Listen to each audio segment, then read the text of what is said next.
Hi friends, ఈరోజు పచ్చి మామిడికాయతో పులిహోర తయారు చేద్దాము.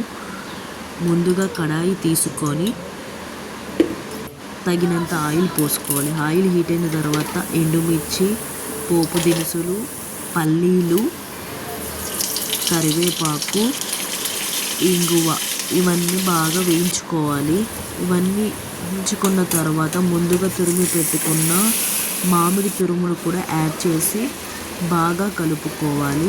కలుపుకున్న తర్వాత పచ్చిమిర్చి కూడా వేసుకొని కొంచెమంత పసుపు, రుచికి సరిపడా సాల్ట్ వేసుకోవాలి. వేసుకొని మొత్తం అంతా కలిసే విధంగా బాగా కలుపుకోవాలి.